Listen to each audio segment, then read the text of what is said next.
Misunderstand dilemma always says we should distinguish the behavior and the person. In the Bodhisattva, it's very clear. If someone beats you with a stick, and nobody gets upset with the stick. You get upset with the person because that's the person who manipulated the stick.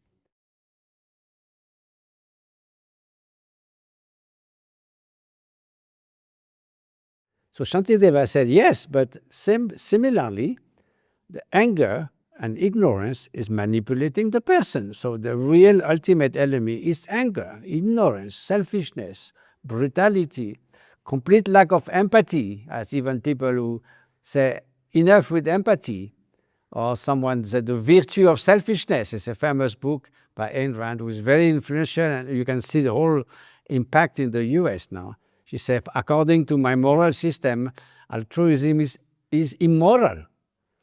And I spent 5 years researching, showing that altruism is the only concept that can help us deal with the challenges of the 21st century.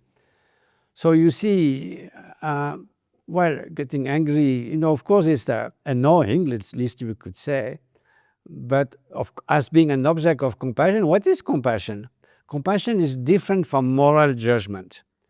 Even a bloody dictator or someone who does terrible things like those people do these days, of course we don't approve slightest. It's the most evil, barbarous, heinous behavior that causes enormous amount of suffering. But what is compassion? Compassion is the idea of remedying to any cause of suffering, whatever it is, whatever shapes it takes, wherever, when whoever does it.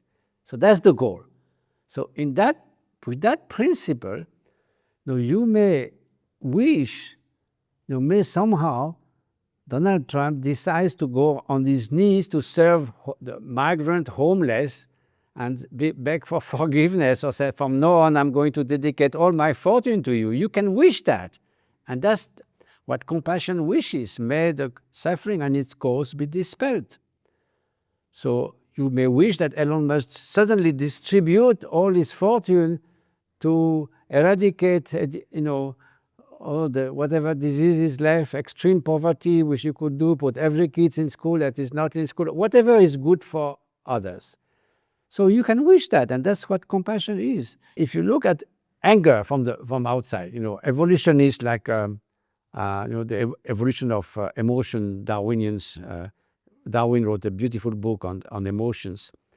Paul Ekman will say there's no emotion that is not useful from the evolution perspective. So anger usually is a reaction when you have an obstacle to what you want to achieve. You take the toy out of a kid, he blows the fuse.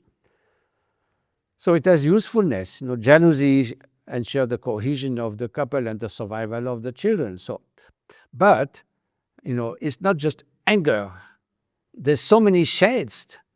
Anger could be you're pissed off, or you blow the fuse because people make a lot of noise around you. You're trying to work. So that's impatience, in fact. So the antidote will be patience. Then anger could be that you get really angry at someone and you want to harm. So that's really the worst one, because it comes with animosity and hatred. So that has the most nefarious consequences. But you could have a first moment of indignation, which looks like anger, but is in the face of injustice, in the face of a kid being beaten in the street somewhere. And so that cannot be. So the initial burst of anger is like a revival of energy and clarity. And in Buddhism, we say there's an element of clarity in anger. Now, if you can seize that and use it in a compassionate way, then anger doesn't go to its destructive, afflictive mental state that normal anger is.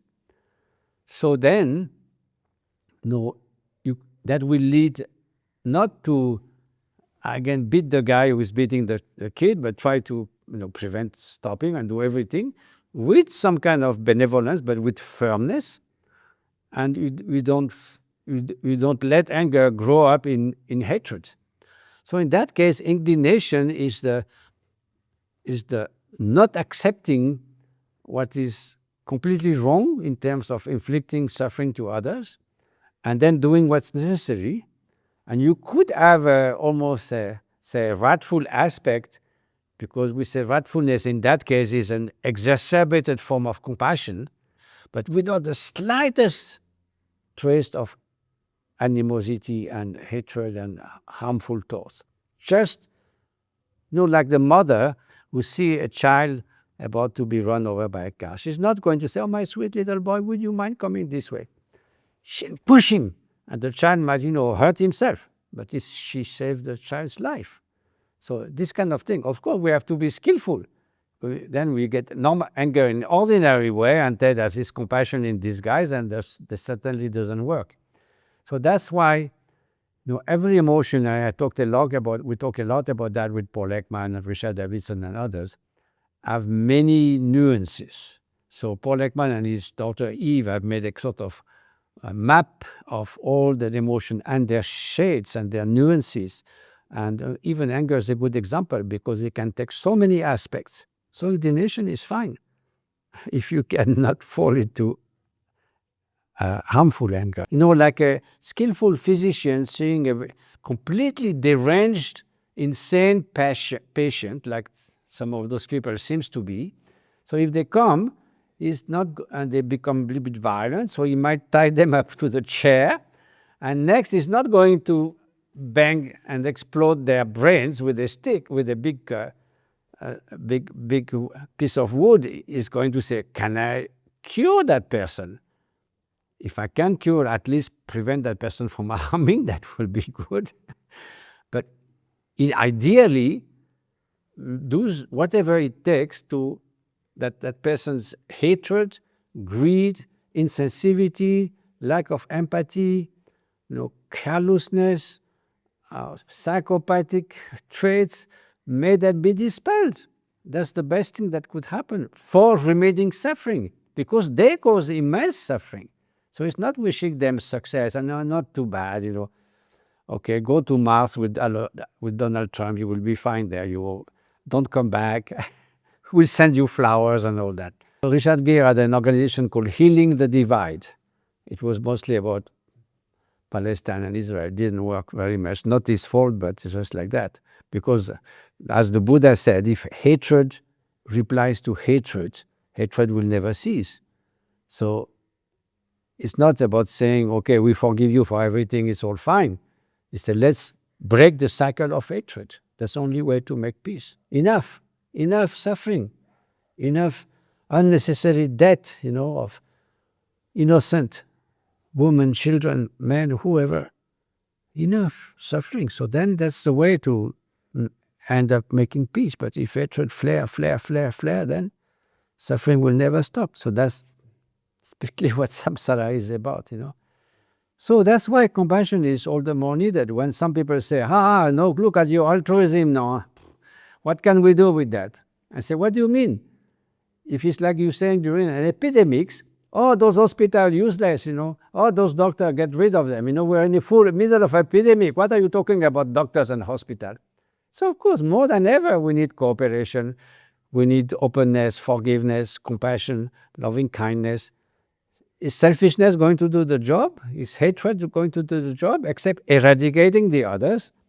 Then hatred might do temporarily the job, but it's not, of course, a solution.